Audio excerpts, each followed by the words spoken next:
Okay, so I'm just going to get started. So this is our project, Flood and Drought Risk Perception Analysis for India. And this is our team, Jen, myself, Surbhi, Emina, Pratyush, and Michael. So while we were doing our update on August 5th, I think before that, there was a whole district that was kind of almost wiped out in India. This is Dharali in Uttarakhand. There was a flash flood on August 5th. These are the PlanetScope satellite images, and this entire area was completely wiped out. Evacuations are still underway. Many are missing, few are dead. Um, and this is actually like not very uncommon in India. During the monsoon, rainfall and cloudbursts can actually lead to widespread flooding, damaging homes, infrastructure, leading to loss of lives, etc. And they are triggered by torrential rain and cloudbursts. So that's the motivation of this project, really. Do people's perceptions of risk align with the assessed risk? So, as Jen said, if you don't know you're at risk, then you're more at risk. 41% in India said that they know something about global warming.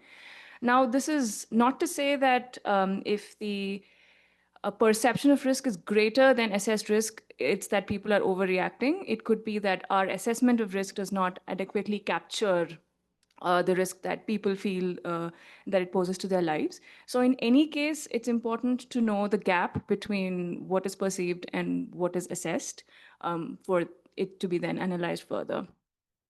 So naturally, our objectives are to model this perceived risk about flooding and droughts, construct assessed flood and drought risks, and quantify these gaps. Hello, everyone, and I will explain the data part now. Our data includes around 10,000 individuals' answers about how they are worried for the 11 different hazards. And these hazards include like extinction, famine, power outages, and different hazards.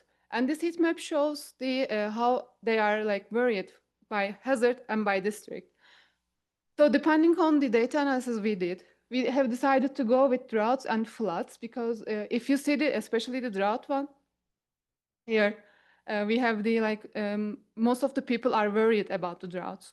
But if you see like for Karnataka, like people are not worried about anything at all. So this is the distribution of the answers. We excluded the districts having less than 30 individuals. So which shows us that we need to uh, make the models to predict individuals' perceptions because the districts with insufficient sample size cannot be estimated. So I will explain why this is important with this example. If you see the places here, we have a assessed drought risk for these areas. And if you, let's go back and check, there is no answer for these places. So we need to be able to estimate those places in order to create policies to protect people from these hazards. So we have two different levels of independent variables. One of them is individual level. In individual level, we have some kind of demographic informations because demographic informations influence people's perception, like because they have different levels of uh, resources or different levels of experiences, and they will change their perceptions on the hazards. So we have aggregate level independent variables, which includes average precipitation. Average precipitation affects both drought and flood, so this is an important predictor. And we have, similarly to precipitation, we have temperature, which also affects the drought and also flood. And then we have a sentiment analysis from news sources. This is also important because news can amplify or downplay the perceptions of people. So we need to check the news and see how they can affect the predictions.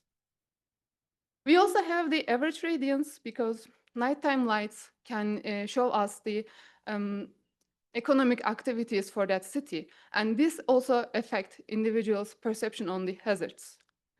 And of course, we have alpha Earth embeddings. We use 64 embeddings for our models. And we use different scenarios with different variables, which will be explained in the models part by Surbi.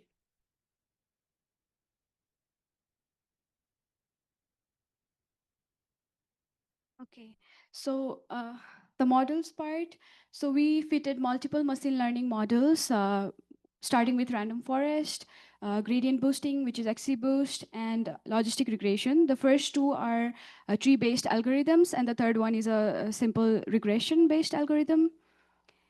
And before we ran the machine learning model, we did the trend test split by 80 to 20 to reduce spatial autocorrelation in our data set. So what we did was in panel A, we can see district boundaries, and we fitted a grid overlay of 250 kilometer by 250 kilometer.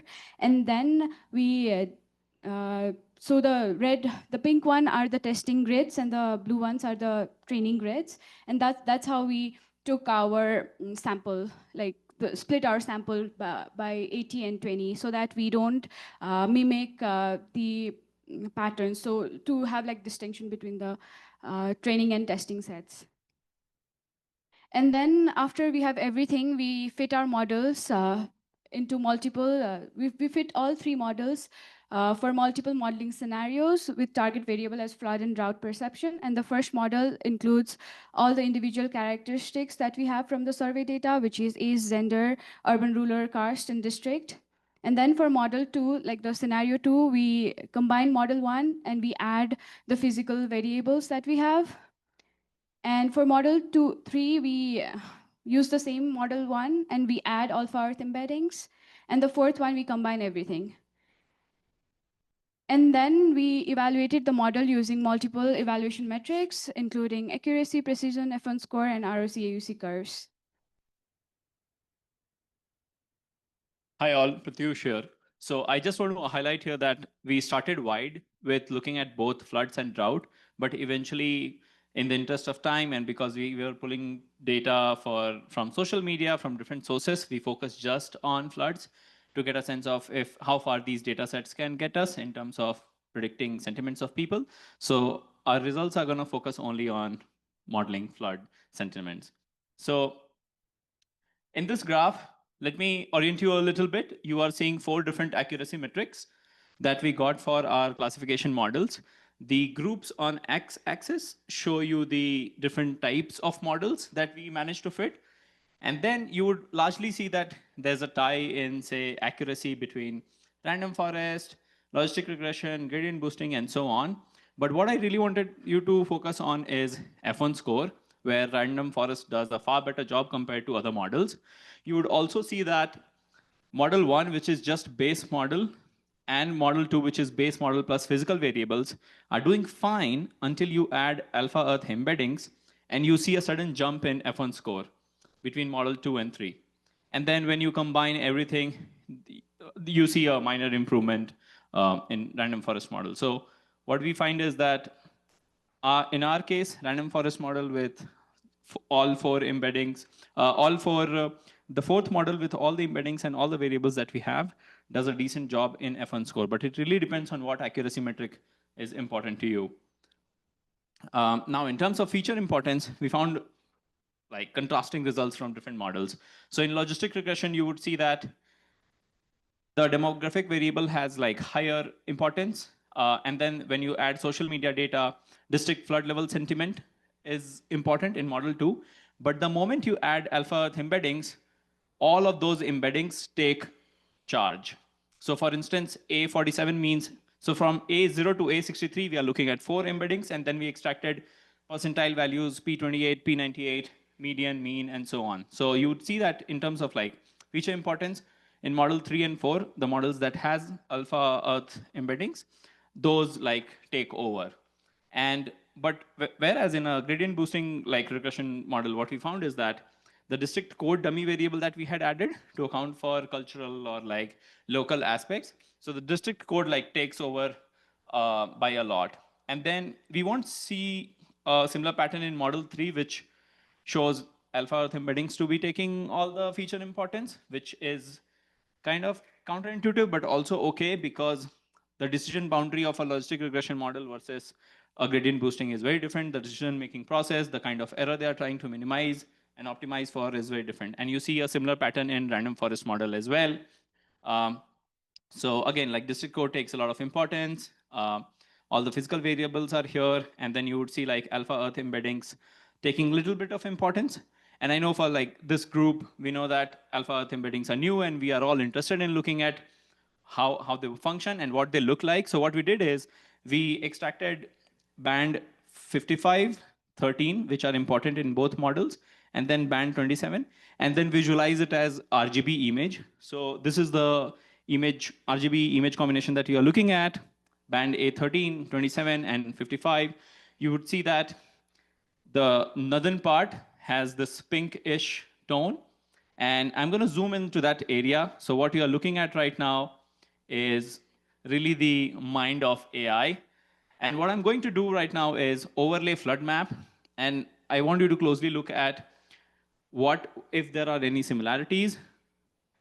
So what we find on investigating is that there's something that is being captured there in alpha earth embeddings, be it terrain, be it elevation, be it like distance to like river, it could be soil moisture. We don't know what that is because that's what embeddings are. You don't know what those represent. But we do see that there's something that those embeddings are telling us when we overlay it with the flood maps that we use for our analysis. Yeah, one more time. Yeah. Okay, and based on our findings, we concluded that alpha health embeddings was relevant to predicting flood risk perception in India. And based on our different model scenarios, our model 3 worked best, which combined the individual level data with the alpha embeddings. And our best model was random forest. And we've created a workflow that we can adapt to any country and then to any different outside.